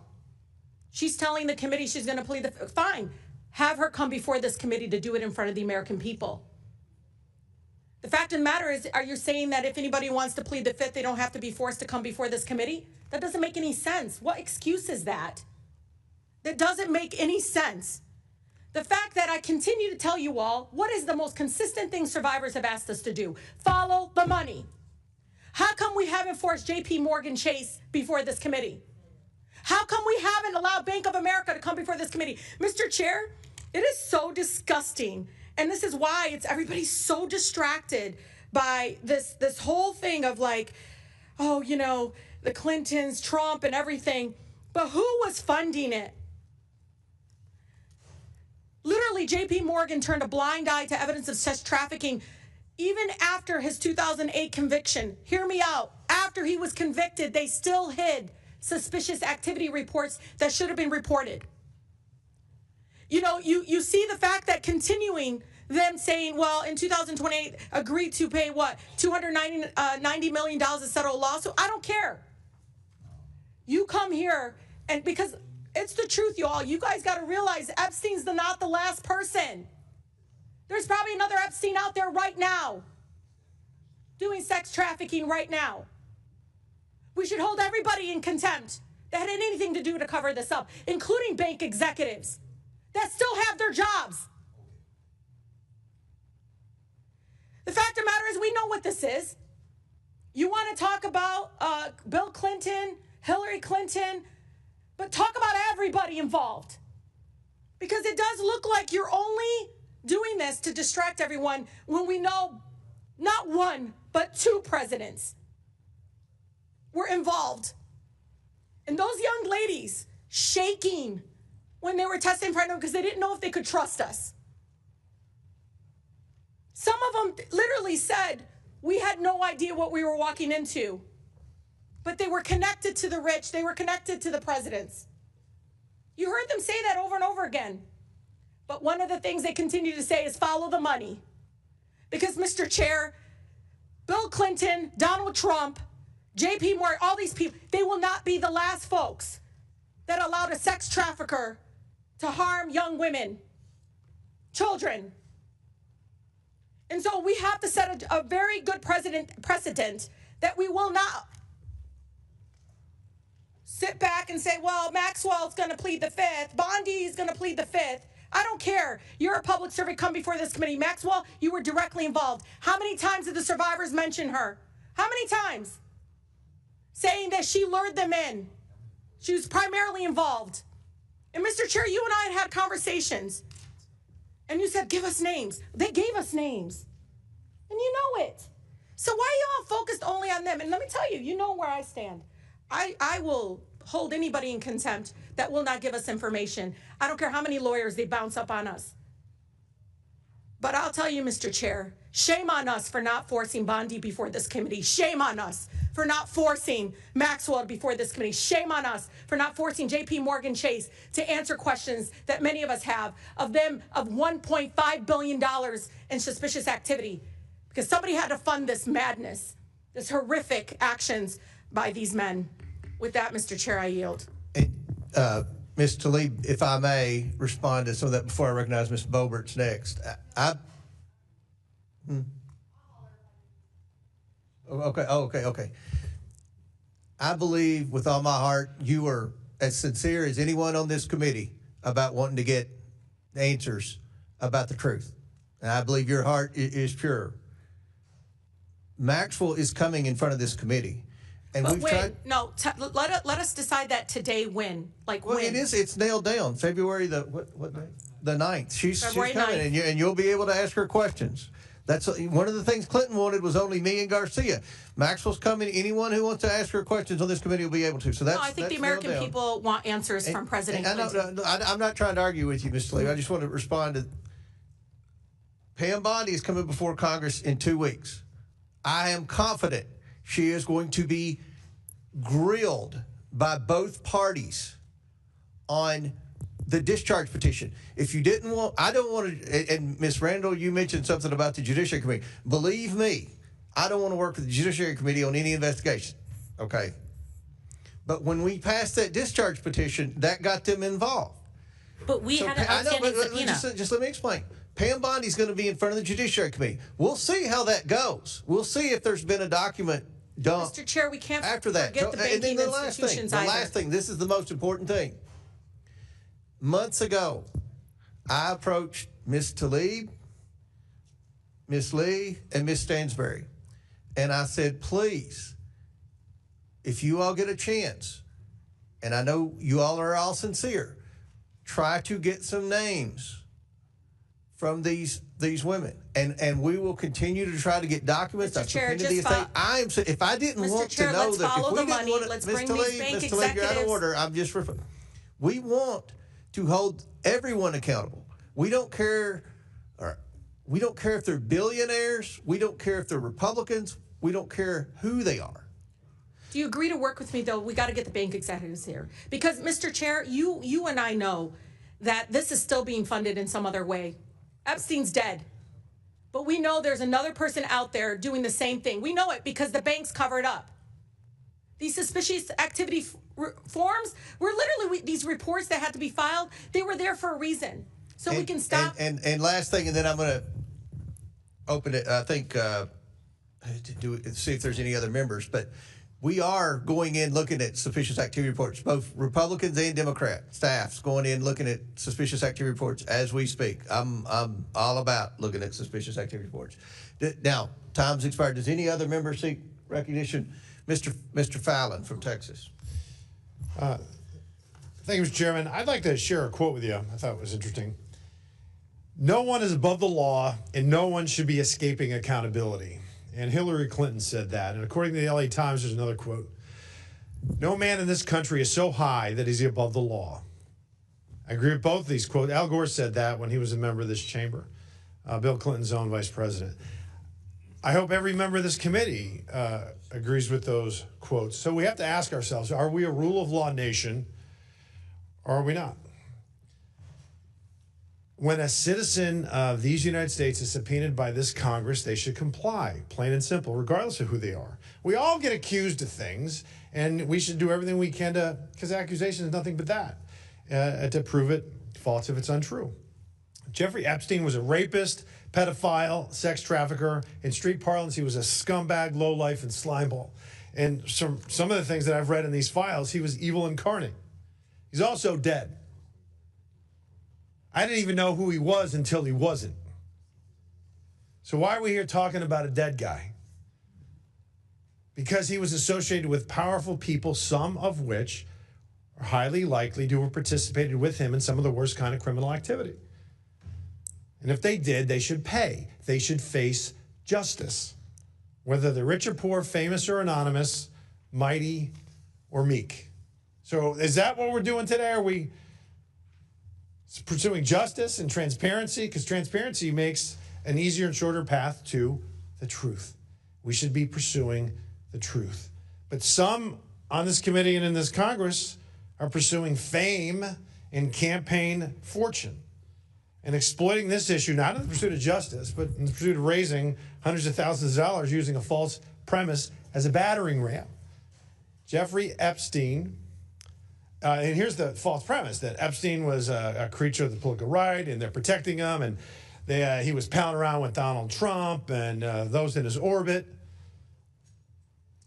And that's why the Republicans won't release the files. Now that's incendiary, but is it true? Or is it just a cheap, woke fantasy? Well, here's the facts, and the facts matter, so let's look at tail of the tape. How many confirmed visits to the White House? Under Bill Clinton, there were 17. Jeffrey Epstein visited the Clinton White House 17 times. How many times did he visit the Donald Trump White House? 0. How about documented political donations? 21,000 to the Clintons, 0 to Trump. Documented non-Clinton political contributions. 118,000 to the Dems, 18,000 to the GOP, for a total of 89% to the Democrats and the Clintons, 11% to the GOP. Now to the matter at hand. Epstein files released by the oversight Democrats from 2019 to 2023 when they were in charge of this committee, 0. Epstein released files by the oversight Republicans from 2023 to present, 53,000 pages. Epstein files released by the Biden Department of Justice in the 4 years he was in office, again, 0. Epstein files released by the Trump DOJ, 2025 to present, 125,000 pages. And a member of this committee completely jumped the shark again. And right after Charlie Kirk was assassinated by a left-wing loon, and it was a time where we really need to turn down the temperature and practice some civility, said, and I quote, "Republicans have been so busy protecting pedophiles and rapists that they forgot what this committee is supposed to be about." Well, I tell you what this committee is supposed to be about, Mr. Chairman, about transparency and truth. And on this matter, the Republicans have led, and we produced results, and the Democrats have done squat and bumpkiss. For the record, you know, that kind of incendiary rhetoric, while it may make headlines and make people famous, or perhaps better stated infamous, and raise loads of woke cash, maybe even get you invited to Hollywood parties. But at what cost? Those kind of lies create division and damage, and they're ludicrous, absurd, lazy, and perhaps, worst of all, unoriginal. And I don't think it's going to translate much to Journey to the Upper Chamber. I hope it doesn't translate to that. The Trump administration and Republicans on this committee and on this issue have served Lady Justice by a count of about 178,000 to 0. So the Clintons should come in, honor the subpoena, and testify. And you know why, Mr. Chairman? In the pursuit of truth. Mr. Chairman, I yield back. Gentleman yields back. Chair recognizes Ms. Stansberry from New Mexico. Thank you, Mr. Chairman. You'll have to forgive me if I do not give a slow clap to our colleague across the aisle for his Academy Award-winning appearance just now in front of the committee. But I want to just address some of the things that I heard here today and to talk about why we're here. What I've heard here this morning in front of this committee is exactly why the American people hate politics. Because the American people don't care if you're a Republican, if you're a Democrat, if you're an independent, whether you vote or you don't. They want the Epstein files and they want justice and accountability. And they don't give a damn whether or not it's Democrats or Republicans or who is implicated. They want accountability. And that is what the survivors are asking us for. They are asking us to do our jobs, to make good on the promises that we made them when they came and met with us, and to actually, in good faith, conduct an investigation. Now, I always think it's important to pull back the curtain for the American people about what happens in these committees. And I was not shocked and surprised, but, you know, I think it's important to note that when I stepped out of the committee a few moments ago, the press were huddled on the Republican side of this committee room to take statements from the Republicans. They're not out in the kind of like neutral area. They're standing outside the Republican door so that after this vote is taken, our Republican colleagues can walk out and make a statement to the press. Now, I think that that's important to note for the public here, because this is not about true accountability. Because if this was actually about getting to the bottom of this case and actually holding individuals accountable for the crimes that were committed by Jeffrey Epstein, by Ghislaine Maxwell, by the associates, and the many, many people who are implicated in this case, what would be happening right now in this committee is that Pam Bondi and DOJ officials would be sitting right there on the witness panel answering questions under oath, because they are breaking the law. They are not complying with our subpoena. They are not complying with the Epstein Transparency Act. And on the day, the final deadline, that they were supposed to release their final explanation about why they may have redacted some files, and in fact they have, as has been stated many times, only released less than 1% of the files, Donald Trump used the United States military to invade a foreign country and steal their oil. And while we're sitting here and our colleagues are trying to create a spectacle for the media, every single newspaper in the United States and the world's headline is about how Donald Trump right now is in Europe embarrassing the United States. How he is threatening our NATO allies to invade Greenland. Humiliating the United States. And I have to say, I was home over the weekend for Dr. Martin Luther King Jr. celebrations to honor the life and legacy of Dr. King. And the question that I got over and over again from my constituents is, what is in those files that is so bad that President Trump is invading Venezuela, threatening our NATO allies, and sending thousands of armed paramilitary troops onto our streets to create violence and chaos in American cities? That is what the American people are actually asking us. And so I will be honest, Mr. Chairman, I am deeply troubled that the individuals who are the subject of today's hearing did not appear on their scheduled date. No one is above the law. But I do know, based on the correspondence, that they have been corresponding with you regularly to try to resolve this issue. But I don't believe that's what this hearing is actually about. Because if it was actually about getting justice and about getting the truth, we would have DOJ here. We would be holding Pam Bondi in contempt, and we would be hearing from the survivors themselves. And so I have to agree with my colleagues that I believe that this is part of an extended smokescreen to try to cover things up. And so I do ask my colleagues across the aisle, if you are earnest about getting to the truth and getting to justice, then bring DOJ in here and hold them accountable, because that is actually what the American people want. I yield back. And lady yields back. Before I recognize Mr. Biggs, I want to point out again for the umpteenth time, Pam Bondi is coming in front of Congress under oath, and there'll be lots of opportunities to ask her questions about the Epstein files. Mr. Chair, can I ask a question? She's violated a subpoena from this committee, and she should be held in contempt for that. That's a fact. Here's the difference.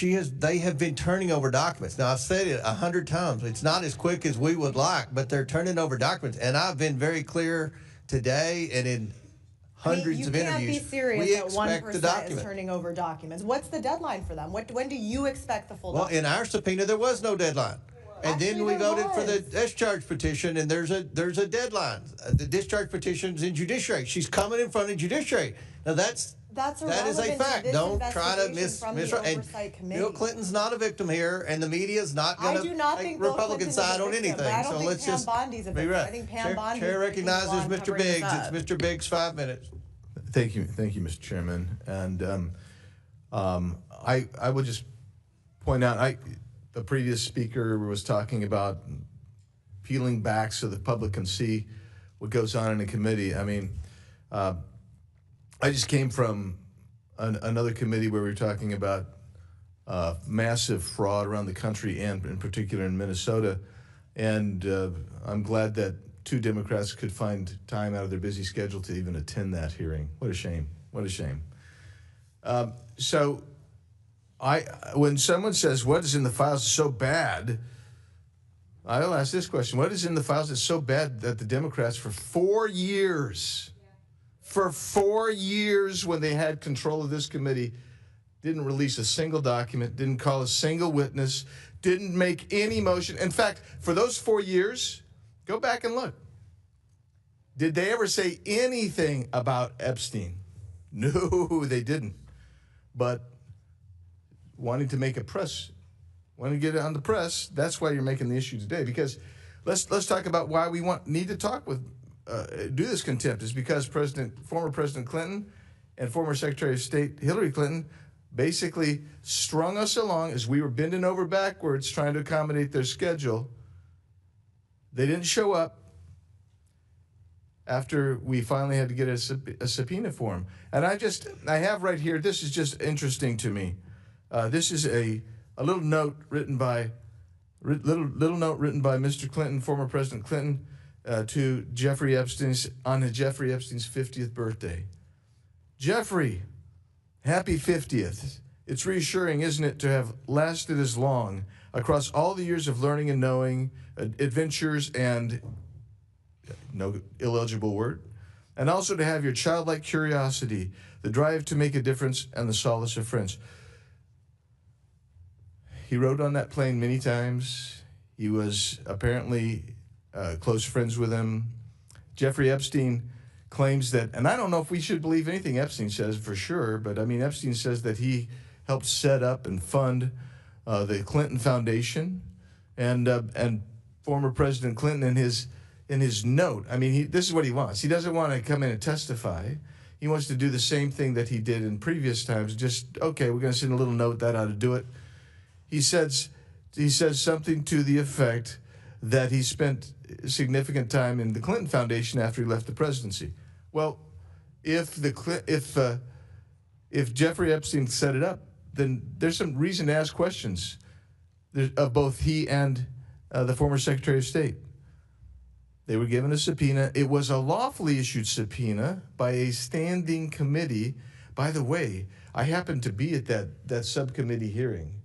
I was there when every Democrat voice voted that out. Nobody objected and said they didn't want him to be subpoenaed. But he was subpoenaed, and he didn't show up. So here we are. And with Mr. Chairman, I'll yield time to you if you need it. I appreciate it. I think that everything that needs to be pointed out, we've pointed out. So I will. Then I'll yield, sir. Okay. Chair, any other members seek recognition? Chairman. Mr. Mfume. Thank you, Mr. Chairman. I want to thank you and the ranking member, and I particularly want to underscore the ranking member's opening statement, and that was that oversight Democrats want the truth about Jeffrey Epstein's crimes and accountability for everyone involved. He said, and I agree, we want transparency, we want the facts, and above all, we want this committee to use its oversight tools in a serious and responsible way. I would be remiss if I did not thank, on behalf of all of us, the efforts of Representative Rokana of this committee and Representative Massey. Thank God they stood in the way of things and took the heat to get the discharge petition up and voted on. And I want to also point out something that I think is important, and that is consistencies, Mr. Chairman. The action that the majority has been proposing today departs from this committee's established practices, including its long-time standing acceptance of written testimony and the level of accommodation this committee has traditionally required before proceeding to criminal contempt, not civil, criminal contempt. I'm glad, as the ranking member has stated, that the Clintons have agreed to testimony and to a transcript and to meet. I agree also that that meeting should not be taking place in New York. It sends the wrong reason for anybody that gets something from this committee. They should come to the committee. It's just that plain and simple. But it departs in many instances with the way this committee has moved on. And I say that because we never know this time next year who might hold that gavel and who on either side may want to go after the current president, his sons, his wife, his family, and anybody connected to him as a department head. I'm just pointing out the fact that it's a slippery slope. Now, does Bill Clinton have to defend himself? Absolutely, yes. It is a bit curious, however, why we are going after Mrs. Clinton. I've not seen anything, as the gentleman from Massachusetts said earlier, that suggests that she ought to be a part of this in any way or has done something wrong or is complicit in this matter. And I would hope that there's some consideration, Mr. Chairman, to withdrawing at the very least that particular resolution. It just makes me think that this is a fishing expedition and that we want to dust her up a bit if we get her before this committee. Now, a couple of quick things. We're being asked to move forward holding a former president of the United States, again, not in civil contempt, in criminal contempt of Congress. And I'm going to tell you why it's an extraordinary step. Not that it's unprecedented, it's extraordinary, but it is unprecedented in the fact that we did not do that with Richard Nixon. We did not do that with Donald Trump. There was a subpoena, but there was never an attempt to find them in criminal contempt of the Congress or of this committee. It's an extraordinary remedy that's usually reserved for situations where a witness has clearly and willfully defied Congress after extraordinary processes have been exhausted. The majority has not demonstrated that standard so far. I do want to say also that we're in a situation where I don't think that anybody on the Republican or on the Democratic side of this committee is trying to defend former President Clinton. They're trying to find a way to make sure that we're consistent. So the reason we keep hearing the need to have Pam Bondi before this committee is that we're getting ready to bring criminal contempt charges before there's been an investigation. Usually that happens after the investigation. And the notion that somebody is going to come before this committee, Mrs. Maxwell, and take the fifth, I don't care. She's already a convicted criminal. She can't take the fifth. But we can do the actions we ought to be about, and that is to make sure that both of them are before this committee, and then to make sure also, or to suggest, it's up to you and the ranking member, that that meeting takes place and those transcripts are made available, and that Mr. Clinton comes before the committee with counsel so that we then are in a position to move forward. We're taking a big jump here without doing some of the things that we normally do.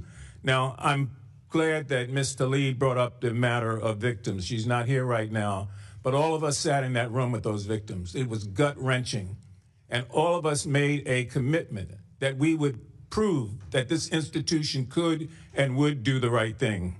So we're challenged here, Mr. Chairman, and I hope that you and the ranking member can give us a way to proceed here, that both of the concerns on both sides are addressed. But if we just move straight as we're going now without an investigation, it begs the question, what happens when the shoe is on the other foot? I yield back. Gentleman yields back. Ms. Simons next. Before I recognize her, I just want to add, with respect to the Hillary Clinton subpoena, you all voted for that. This committee voted for that in a bipartisan manner. Her name was on that list. And with respect to Pam Bondi, again, she's testifying in front of Congress in less than 2 weeks. Chair recognizes Ms. Simon. Thank you, Mr. Chairman. Just a quick comment, and I have a friendly question for my colleague, Ms. Luna. And I'll say a friendly question. I've worked with victims for decades. So few opportunities present themselves for victims to sit face to face with folks who hold power, to beg and plead that everyone who had anything to do with their harm be held to account. So few opportunities. I have been a victim advocate where brilliant young women who have been trafficked across this country have stood in courtrooms and were demanded to testify against their traffickers, and they did with such power and grace, in fear that their lives may be taken because of that braveness. And a number of those young women that I witnessed take all that they had to confront their demons, they were murdered because